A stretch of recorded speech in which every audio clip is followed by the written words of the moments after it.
حدیث پاک میں آتا ہے جب عید کی نماز کے لیے کپڑے پہن کر گھر سے نکلو تو یوں کہتے ہوئے نکلو اللہ اکبر لا الہ الا اللہ واللہ اکبر وللہ الحمد. میں خدا کی بڑائی بیان کرتے چلو, میں خدا کی عظمت بیان کرتے چلو.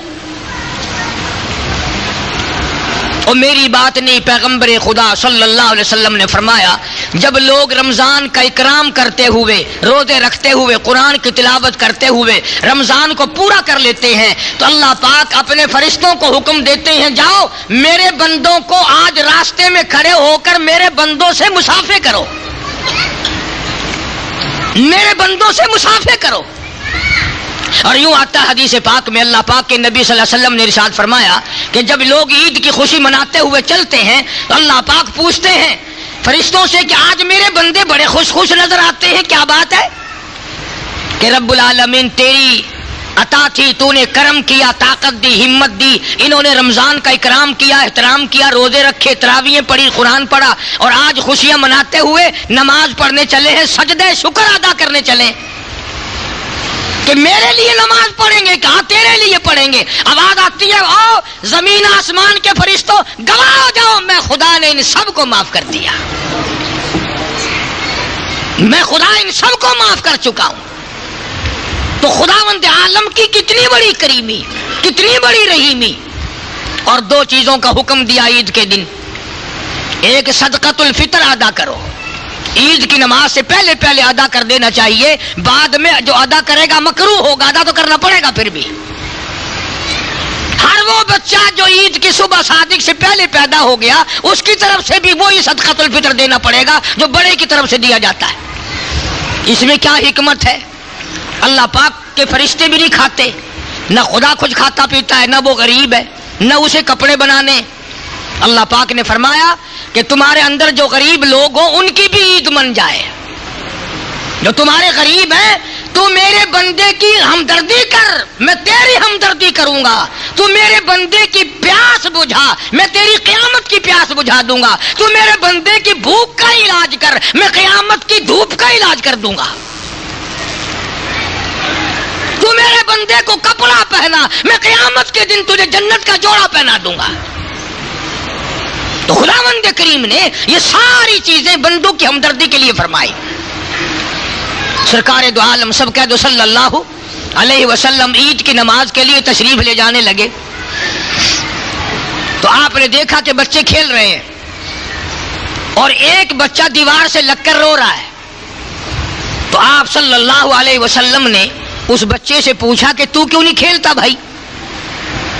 وہ کہنے لگا جی میری تو خوشی کوئی نہیں, باپ میرا نہیں, ماں میری نہیں, میں تو یتیم ہوں, میں کیا کھیل لوں اور کیا خوشی مناؤں, میری تو کائنات ہی اجڑ گئی.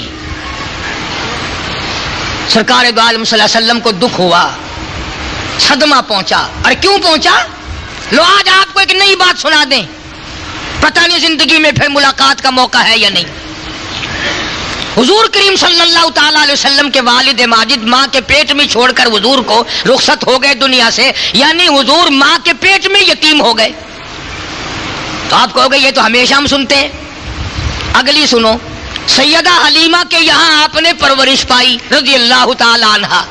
وہ کتنی مقدروں والی مائی تھی جو سرکار کو ایک ایک دن میں سینکڑوں مرتبہ بوسے دیتی تھی.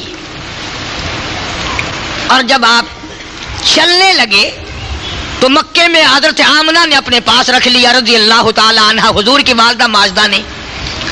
حضور کی والدہ مدینہ منورہ کی تھی, یعنی حضور کا ننیال مدینے میں تھا. سیدہ آمنہ کا جو پیکا ہے میکہ ہے وہ مدینہ ہے.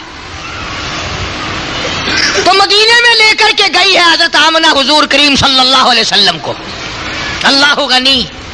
اور پھر گود میں لے کر حضرت عبداللہ کی قبر پہ گئی ہے, یعنی حضور کے والد کی قبر پہ گئی ہے. حضرت آمنہ انگلی پکڑ کے لے کے گئی ہے رحمت دو عالم صلی اللہ تعالی علیہ وسلم کی, اور وہاں قبر پہ روئی ہے عبداللہ, او عبداللہ اے کاش تو اپنے بچے کو دیکھ لیتا, 14ویں کا چاند شرماتا ہے تیرے جوان کے مقابلے میں. عبداللہ تیرے یتیم کا جگمگانا تو دیکھو, اس کی چہرہ تو دیکھو, اس کا خوبصورت دل ڈول تو دیکھو. روئی ہے حضرت آمنہ حضرت عبداللہ کی قبر پہ کھڑی ہو کر. حضرت آمنہ کو یہ تو پتہ نہ تھا کہ میں تو باپ کے صدمے کو رو رہی ہوں کہ میرا بیٹا یتیم ہو گیا، 1-2 دن میں ماں بھی چلی جائے گی، 1-2 دن میں ماں بھی چلی جائے گی. سیدہ آمنہ رضی اللہ تعالی عنہا وہی مدینے میں بیمار ہوئی، اور اتنی بیمار ہوئی، یوں لکھا علماء نے، سامنے حضور تشریف فرما ہے اور آمنہ دیکھ کے رونے لگی، بیٹا ایک یتیم اور ایک پردیس میں، ایک تو آگے یتیم اور ایک پردیس، اور میں ماں بھی تجھے چھوڑ کے جا رہی ہوں. علماء نے لکھا ہے کہ حضور کریم صلی اللہ علیہ وسلم بھی آسمان کی طرف کبھی اپنی امی کی طرف دیکھتے تھے اور کبھی آسمان کی طرف دیکھتے تھے، گویا خدا سے پوچھتے تھے میرے اللہ یہ کیا ہو رہا ہے؟ باپ تو پہلے نہ تھا، ماں بھی چل رہی ہے. سیدہ آمنہ نے بھی جواب دے دیا رضی اللہ تعالی عنہ. تو حضور کریم صلی اللہ تعالی علیہ وسلم کو اس لیے صدمہ پہنچا، اس لیے دکھ پہنچا کہ آپ نے یتیمی دیکھی تھی، آپ بے وارث دنیا میں رہے تھے. اس تاکہ میں سے بچوں کو دمکاؤ نا، یہ جمعے کے دن اور ایسے موقع پتہ نہیں کہاں سے اکٹھے ہو جاتے ہیں.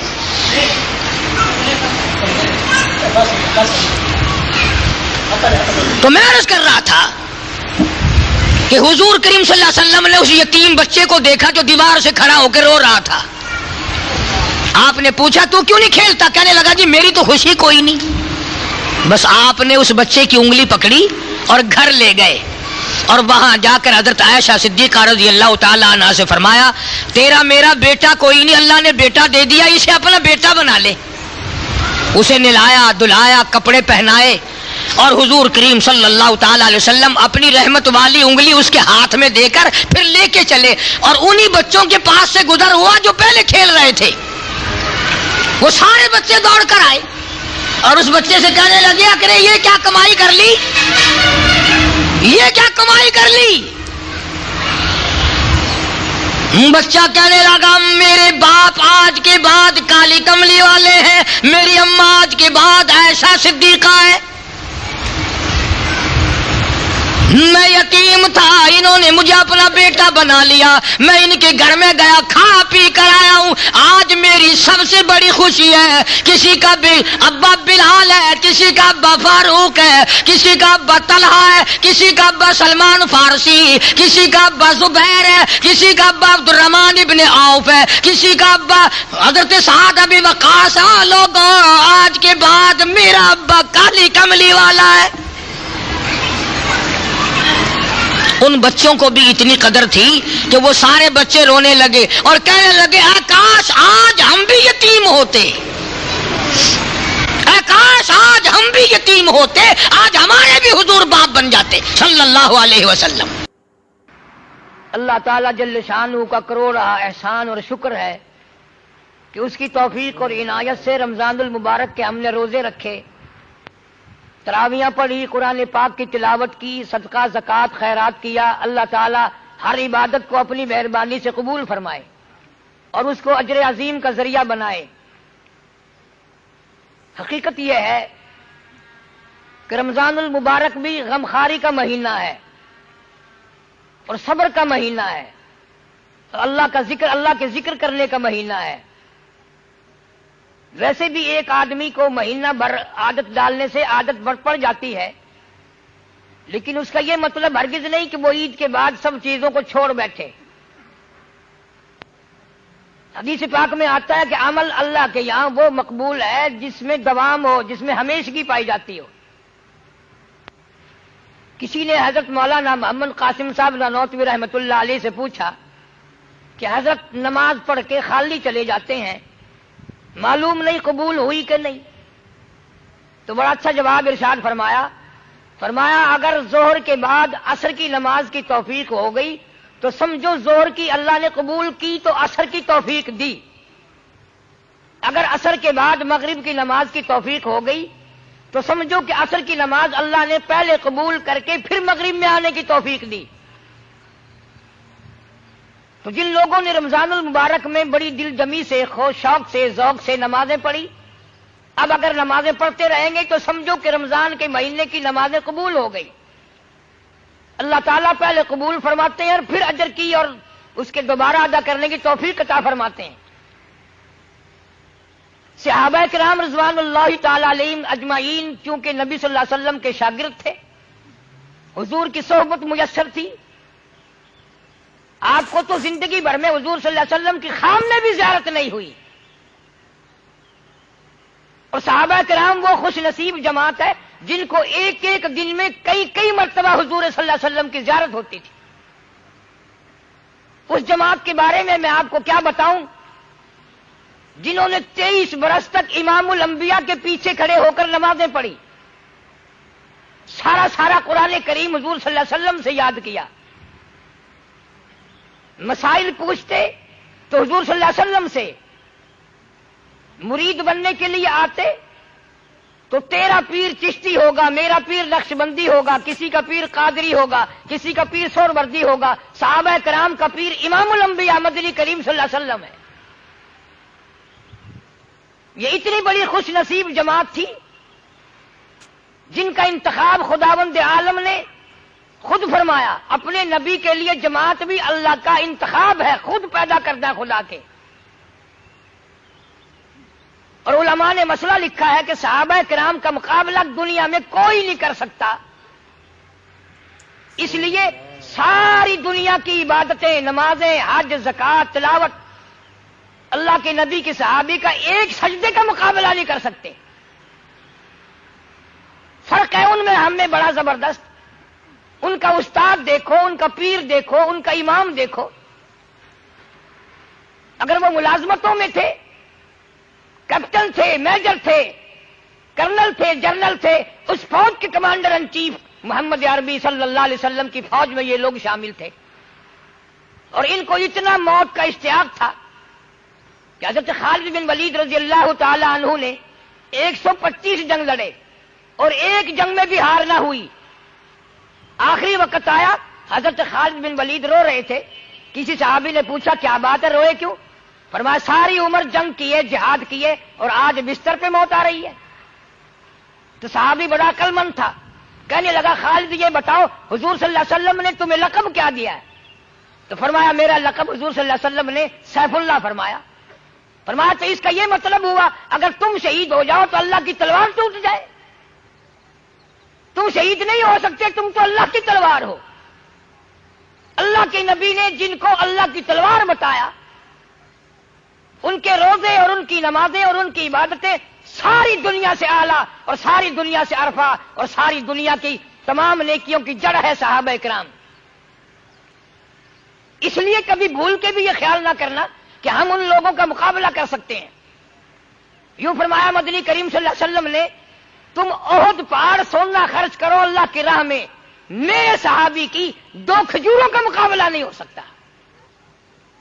ان کا ذوق اور تھا، ان کا شوق اور تھا، ان کی تمنائیں اور تھی، ان کی حسرتیں اور تھیں، آخری دم تک ان کی حسرتیں کچھ اور ہی تھیں جو ہمارے قریب سے نہیں گزرتی۔ نبی کریم صلی اللہ علیہ وسلم عید کی نماز، عید کے لیے تشریف لے جا رہے ہیں، بچوں کو کھیلتے دیکھا اور ایک بچہ علیحدہ کھڑا ہو کے رو رہا ہے۔ اس نبی صلی اللہ علیہ وسلم کی عادت تھی کمزور کے پاس آنا، محتاج کے کام آنا۔ اس بچے نے پوچھا بھی سب بچے کھیل رہے ہیں، تو کیوں رو رہا ہے؟ کہنے لگا میرے ماں باپ نہیں ہیں، ان لوگوں کے تو ماں باپ ہیں، اس لیے خوشی منا رہے ہیں، میں کیسی خوشی مناؤں؟ جناب مدنی کریم صلی اللہ تعالی علیہ وسلم نے اس بچے کو ساتھ لیا، گھر لے گئے، نہلایا دلایا، کپڑے پہنائے، واپسی میں تشریف لائے۔ اس بچے نے حضور کریم صلی اللہ علیہ وسلم کی انگلی پکڑی ہوئی ہے۔ جہاں وہ بچے کھیل رہے تھے سارے بچے آ کر کے کہنے لگے تجھے کیسے یہ بات موقع مل گیا؟ کہنے لگا میرے ماں باپ نہیں ہیں، میں یتیم ہوں، میرے باپ حضور صلی اللہ علیہ وسلم آج سے بن گئے، میں حضور صلی اللہ علیہ وسلم کا بیٹا بن گیا۔ مدینے پاک کے اور بچے بھی رونے لگے، اے کاش ہمارے بھی ماں باپ مر جاتے، ہم بھی آج یتیم ہوتے، نبی کریم صلی اللہ علیہ وسلم کی انگلی پکڑ کے ہم بھی چلتے۔ کمزوروں کا وارث بے سہاروں کا سہارا جناب مدنی کریم صلی اللہ تعالی علیہ وسلم ہر ایک کے کام آئے. ایک دن بیٹھے بٹھائے جلیبیب رضی اللہ تعالیٰ عنہ صحابی کو گود میں بٹھا لیا اور پیار کر کے فرمایا جلیبیب تمہاری شادی ہوئی کہ نہیں؟ عرض کیا یا رسول اللہ میرا گھر نہیں، در نہیں، زر نہیں، پر نہیں، جھونپڑا بھی کوئی نہیں، میری شادی کون کرے؟ فرمایا جاؤ فلاں صحابی کے پاس لڑکی ہے، میرا جا کر کے پیغام دے دو، اس سے تم اپنی شادی کر لو. صحابی نے یہ سن کر پرواز کی، چلا گیا. گھر پہ جا کے دستک دی، گھر والا اندر سے نکلا اور کہنے لگا مجھے حضور صلی اللہ علیہ وسلم نے بھیجا ہے اور پیغام دینے آیا ہوں تمہاری لڑکی سے میری شادی کر دو. اس نے کہا تو غریب ہے، نادار ہے، مفلس ہے، میری حسینہ لڑکی ہے، تو ویسے بھی رنگ کا کالا ہے، قد کا بھی چھوٹا ہے، کسی کرم کا بھی نہیں. اس کا باپ کا جواب سن کر کے لڑکی بول اٹھی اور کہنے لگی تو اس کے حسن کو نہ دیکھ، تو اس کی غریبی کو نہ دیکھ، تو اس کی ناداری اور مفلسی کو نہ دیکھ، تو اس کے بھیجنے والے کو دیکھ. تم جواب کیوں دیتے ہو؟ میں تیار ہوں شادی کے لیے. صحابی واپس آیا اور آ کر کے نبی کریم صلی اللہ علیہ وسلم کو حال دیا. فرمایا لڑکی نے ارادہ ظاہر کر دیا میری شادی ہونے کو ہے. یا نبی اللہ میرے پلے پائی پیسہ تو کوئی نہیں، دمڑا دمڑی ڈھیلا کوئی نہیں. فرمایا جا عثمان غنی سے 300 درہم قرض لے لے، تیرا قرض میں محمد رسول اللہ ادا کروں گا. عثمان ذی النورین رضی اللہ تعالیٰ عنہ سے 300 درہم قرض لے لیے، شادی کی تیاری کر رہا ہے، جھوپڑے کا سامان خرید رہا ہے، برتن لے رہا، میری بھی جوک بسے گی، میرا بھی گھر آباد ہوگا، میں بھی بال بچے دار بنوں گا. شادی کا انتظام کرتے کرتے کانوں میں آواز آئی انفروا فی سبیل اللہ، انفروا فی سبیل اللہ تؤمنون باللہ ورسولہ وتجاہدون فی سبیل اللہ باموالکم وانفسکم ذالکم خیر لکم ان کنتم تعلمون. صحابی نے قرآن سنا، دکانداروں کے پاس گیا، برتن واپس لے لو، زیورات واپس لے لو، کپڑا اپنا واپس لے لو، مجھے اللہ نے بلایا ہے. اسلام نے کفر نے اسلام کو للکارا ہے. میں کلمہ بلند کرنے کے لیے، قرآن کا جھنڈا اونچا کرنے کے لیے میں شادی نہیں کرنا چاہتا. یہ بھی نہ سوچا حضور صلی اللہ علیہ وسلم سے جا کے پوچھ لوں، بڑی مشکل سے شادی کا پروگرام بنا ہے، آپ ہی نے بنایا ہے، اب میرے لیے کیا حکم ہے؟ جہاد میں جاؤں یا میں اپنی شادی کا انتظام مکمل کر کے شادی کروں؟ ان کے پاس اتنی مہلت کہاں تھی کہ یوں سوچے. منتیں کی دکانداروں کی، اپنے برتن واپس لے لو، اپنا کپڑا واپس لے لو، اپنا سارا سامان واپس لے لو، مجھے قرآن نے بلایا، مجھے اسلام نے بلایا. کفر نے اسلام کو للکارا ہے. مجاہدین کے ساتھ ساتھ ہو کر کے چلا گیا. فرمایا فجرحت جرحا شدیدا، اگلی سب میں کھڑا ہو کے جنگ کیا. اتنے زخم آئے، شناخت نہیں ہوتی، پہچانا نہیں جاتا. بہن نے انگلیوں کے پوروں سے پہچانا، ابھی دم آ رہا تھا. جناب مدنی کریم صلی اللہ علیہ وسلم نے یاد فرمایا میرا جلائی بھی شادی میں لگا ہوگا، مصروف ہوگا. کسی نے بتایا نہیں، اگلے سب میں کھڑا ہو کے جہاد کیا، اللہ کی راہ میں جنگ کیا ہے اور زخمی ہے، دم نکلنے کو ہے. فرمایا جلدی کرو، زخمی حالت میں میرے پاس لے آؤ. جناب مدنی کریم صلی اللہ علیہ وسلم نے اپنی رحمت والی گود میں سر رکھ لیا، مسکرانے لگا.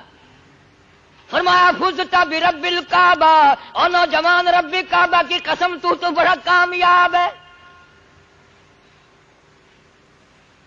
کیا شوق تھا، تمنا ہوتی تھی کہ میری موت آئے، نبی کی گود میں آئے، رحمت والی جھولی میں آئے اور حضور صلی اللہ علیہ وسلم کا دیدار کرتے ہوئے میری موت آئے.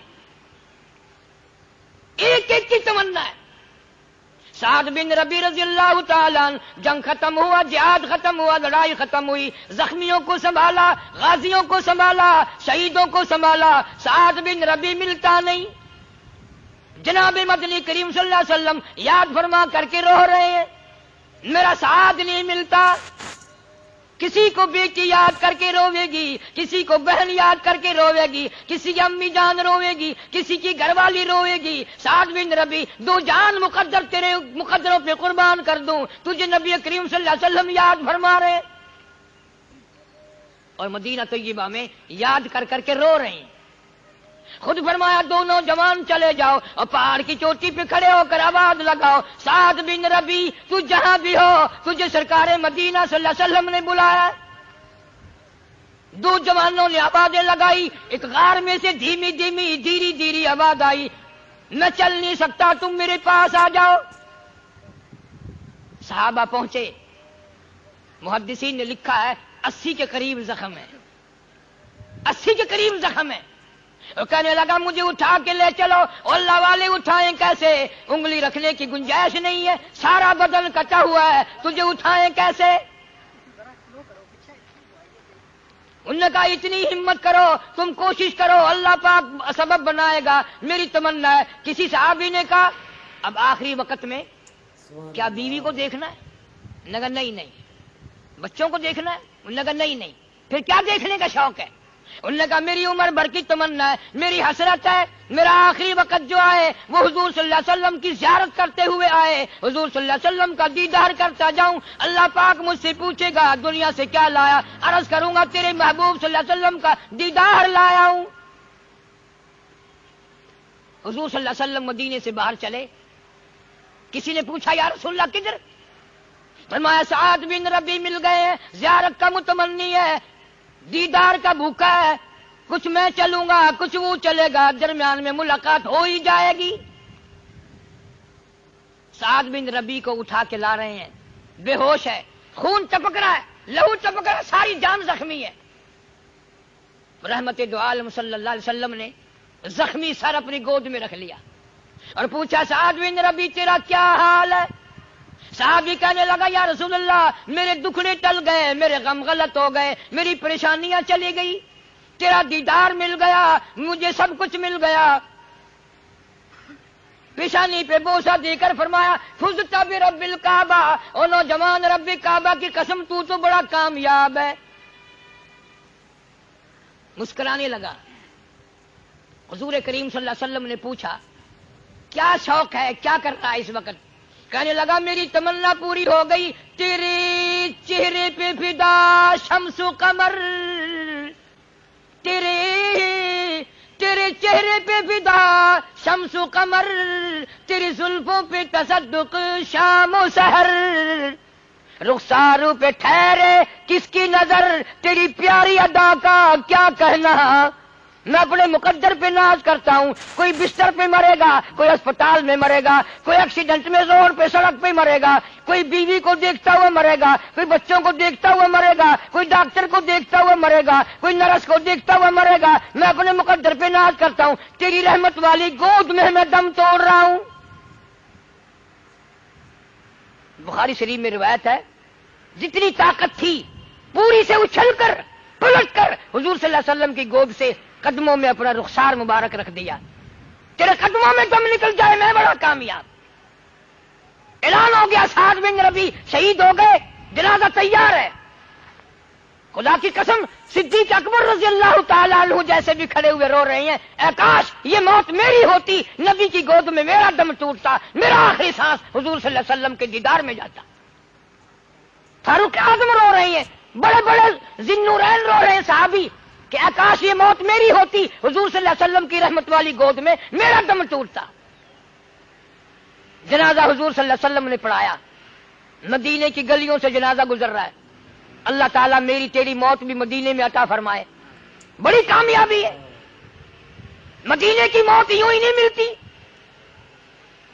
بڑے شوق سے بڑے ذوق سے مدینے کی موت ملتی ہے۔ ایک ایک اللہ والے نے 40 سال مدینے میں گزارے اس لیے کہ موت مدینے میں آ جائے۔ امام مالک رحمت اللہ علیہ نے ساری زندگی میں ایک حج کرنے کے بعد پھر حج کے لیے بھی نہیں گیا، مدینے سے باہر موت نہ آ جائے۔ اور ادب اتنا کرتا تھے مدینے کا، ساری زندگی میں 3 میل کے ایریے میں چھوٹا پیشاب بھی نہ کیا امام مالک رحمت اللہ علیہ نے۔ اور ساری زندگی میں مدینے پاک میں جتی کبھی نہیں پہنی، اس لیے کہ کہیں میرا جتی والا پیر وہاں نہ رکھا جائے جہاں حضور صلی اللہ علیہ وسلم کا قدم مبارک رکھا گیا تھا، بے ادبی نہ ہو جائے۔ ایسے ایسے اللہ والے لوگ آئیں گے، عاشق لوگ جو ہوتے ہیں وہ ان ساری چیزوں کا خیال کرتے ہیں، اور وہ توحید کا سب سے پہلے خیال کرتے ہیں، توحید کے بغیر تو کچھ بھی نہیں۔ سارے دین کی مدار اللہ کی توحید پہ ہے، شرک بھی کرتا رہا، عبادت بھی کرتا رہا، پھر کیا ہوا؟ کچھ بھی نہیں۔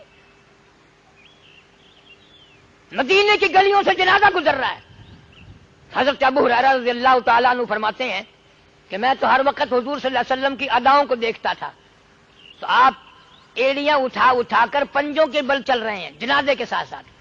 سبحان اللہ، وہ کتنا مبارک جنازہ ہوگا جو حضور صلی اللہ علیہ وسلم نے پڑھایا، اور جنازے کے ساتھ بھی حضور صلی اللہ علیہ وسلم تشریف لے جا رہے ہیں۔ ابو ہریرہ نے عرض کیا یا رسول اللہ، کانٹے نہیں، روڑا نہیں، پتھر نہیں، آپ یوں تنگی سے چل رہے ہیں، کیا بات ہے؟ فرمایا انی ارا ما لا ترا، ابو ہریرہ جو میں دیکھوں تم نہیں دیکھ سکتے۔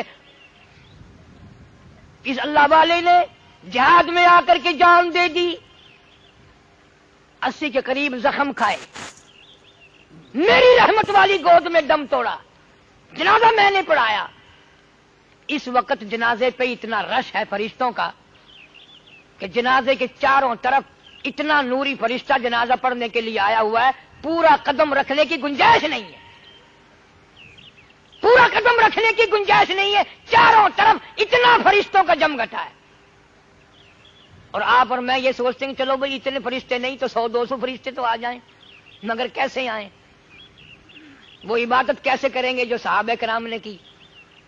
ان میں جو اخلاص تھا جان دینے تک کا، وہ ہم میں کیسے ہو سکتا ہے؟ غریب پروری ہم سے نہیں ہو سکتی، ہم کمزور کی ہمدردی ہم سے نہیں ہو سکتی، ماں باپ کی خدمت نہیں ہو سکتی، اور کیا عبادت کریں گے؟ جناب مدنی کریم صلی اللہ علیہ وسلم جنازے کے ساتھ ساتھ تشریف لے گئے، جنت البقیع میں جنازہ پہنچا، یوں فرمایا میت کو قبر میں رکھ کر تم چلے آؤ، قبلہ رخ میں اپنے ہاتھوں سے موڑوں گا۔ سبحان اللہ، اس کی قبر میں حضور صلی اللہ علیہ وسلم تشریف لائے اور قبلہ رخ اپنے ہاتھوں سے موڑا۔ جب قبر سے باہر تشریف لائے تو مسکراتے ہوئے کسی صحابی نے پوچھ لیا یا رسول اللہ، آپ تو فرماتے ہیں قبر بڑی وحشتناک جگہ ہے، بڑی خوفناک جگہ ہے، اور آپ ہنستے ہوئے تشریف لائے۔ فرمایا میں کیا کروں، سعد بن ربی جس وقت قبر میں رکھا اور میں نے قبلہ رخ منہ موڑا تو وہ خود ہنس رہا تھا۔ یا رسول اللہ قبر میں ہنس رہا تھا؟ فرمایا ہاں، جنت کے حور و غلمان نے کھڑکی کھولی اور تمام کے تمام نے اس کو مبارکباد دی، جنت کی ہوائیں اور خوشبوئیں اور حور و غلمان کا جمگٹا دیکھ کر وہ ہنسنے لگا، میں سعد کو دیکھ کے ہنسنے لگا، وہ ان کو دیکھ کے ہنسنے لگا۔ تو دوستوں اور بزرگوں، گزشتہ عید میں کتنے بھائی ہمارے ساتھ عید کی نماز میں شامل تھے، خوشیوں میں شامل تھے، کتنی بہنیں بیٹیاں شامل تھیں، لیکن مختلف بہانوں سے بوسینیا میں، ہندوستان میں، کشمیر میں ہزاروں نہیں، لاکھوں نہیں، کروڑوں آدمی دنیا سے چلا گیا۔ آج وہ قبروں میں آہیں بھر رہے ہیں، میری تیری دعاؤں کے منتظر ہیں کہ لوگ روزہ رکھ کر ہماری بخشش مغفرت کے لیے بھی دعا کریں، اپنے لیے بھی دعا کریں۔ جناب مدنی کریم صلی اللہ تعالی علیہ وسلم نے فرمایا او لوگو، آخرت کی تیاری کرو، موت آنے والی ہے، ٹلنے والی نہیں۔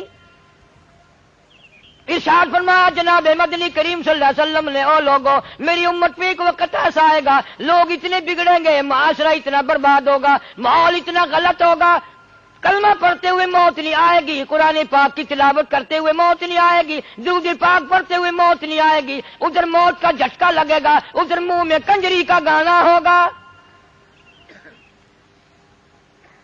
جناب مدنی کریم صلی اللہ تعالی علیہ وسلم نے فرمایا ایسا خطرناک وقت آئے گا، صبح کو آدمی اچھا بھلا مومن مسلمان ہوگا، شام کو موت آئی تو جنازہ کافر کا اٹھ رہا ہوگا۔ جناب مدنی کریم صلی اللہ علیہ وسلم نے ارشاد فرمایا وقت ایسا آئے گا، ہر کمرے سے، ہر بلڈنگ سے، ہر کوٹھی سے، ہر بنگلے سے، چاروں طرف سے کنجری کی آواز آنے لگے گی۔ اس لیے قرآن کریم للکارتا ہے، کہتا ہے وَكَمْ أَهْلَكْنَا قَبْلَهُمْ مِنَ الْقُرُونِ، وَكَمْ أَهْلَكْنَا قَبْلَهُمْ مِنَ الْقُرُونِ. لوگوں زیادہ حرکت نہ کرو، زیادہ کرنا دکھاؤ. میں اپنی بے نیازیوں پہ اگر آ گیا پھر خاندان کی بات نہیں، قبیلوں کی بات نہیں، میں تو ملکوں کے نام و نشان مٹا دیا کرتا ہوں.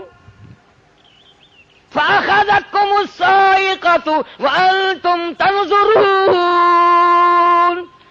جبریل امین نے چیخ ماری، قوم کے جگر پھٹ گئے.